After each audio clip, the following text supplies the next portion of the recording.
हाल ही में supreme court ने शिक्षा से जुड़ा एक ऐसा फैसला सुनाया है जिसने ना पूरे देश में एक नई बहस छेड़ दी है। ये मामला यूनिवर्सिटीज के कुछ नियमों से जुड़ा है।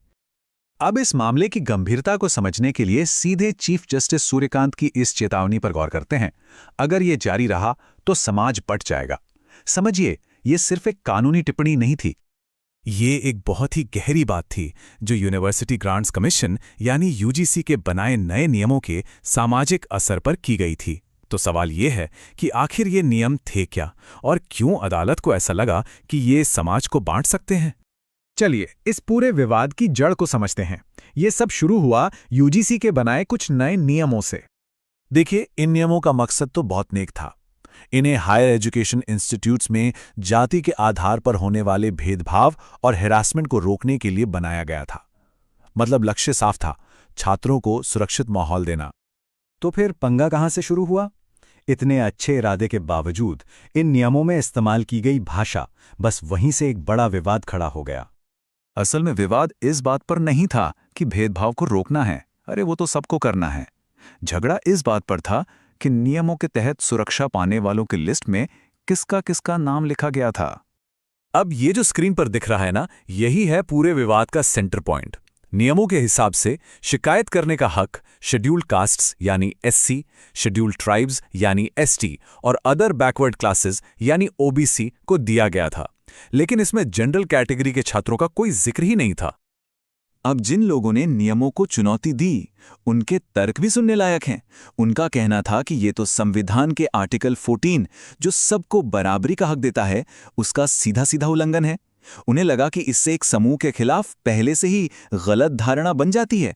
और सबसे बड़ी चिंता ये थी कि इन नियमों को कोई अपनी पर्सनल दुश्मनी निकालने के लिए एक हथियार की तरह इस्तेमाल कर सकता है। और यहीं पर कहानी में आता है सबसे बड़ा ट्विस्ट, सुप्रीम कोर्ट की एंट्री और मामले में उसका फैसला। चीफ जस्टिस सूर्यकांत और जस्टिस जयमाल्या बागची की बेंच को इन नियमों में कई दिक्कतें नजर आईं।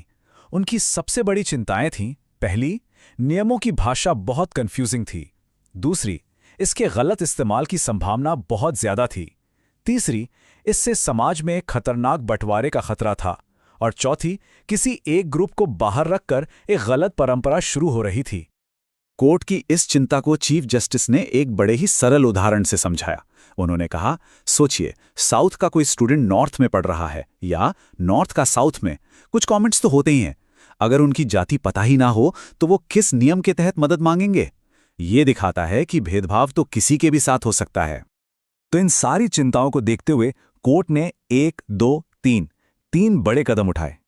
पहला, यूजीसी के नए नियमों पर फौरन रोक लगा दी। दूसरा, ये कहा कि फिलहाल 2012 वाले पुराने नियम ही लागू रहेंगे। और तीसरा, केंद्र सरकार को एक कमेटी बनाकर इन नियमों को फिर से रिव्यू करने और नया ड्राफ्ट बनाने का निर्देश दिया। तो अब सवाल उठता है, आगे क्या? चलिए देखते हैं कि आने वाले कुछ हफ्तों में क्या क्या होने वाला है। सरकार के पास एक्शन लेने के लिए करीब 50 दिनों का वक्त है। तो नए नियमों तक पहुंचने का यह है पूरा रोड मैप। 29 जनवरी को सुप्रीम कोर्ट ने नियमों पर रोक लगाई। अब 19 मार्च से पहले सरकार और यूजीसी को एक रिव्यू कमेटी बनानी है और नया ड्राफ्ट तैयार करना शुरू करना है। और फिर 19 मार्च 2024 को सरकार और यूजीसी दोनों को सुप्रीम कोर्ट में अपनी प्रोग्रेस रिपोर्ट देनी होगी। देखिए, कोर्ट का मकसद प्रोटेक्शन को खत्म करना नहीं है। असली लक्ष्य है ऐसे नियम बनाना जो साफ सुथरे हों, निष्पक्ष हों, जो हर किसी की रक्षा करें और जिनका कोई गलत इस्तेमाल न कर सके। और यहीं पर हम एक बहुत बड़े सवाल के साथ रुकते हैं, क्या नए नियम समाज को जोड़ने में कामयाब होंगे, जहां पुराने नियमों पर इसे बांटने का इतना बड़ा खतरा मंडरा रहा था? इसका जवाब तो अब वक्त ही देगा।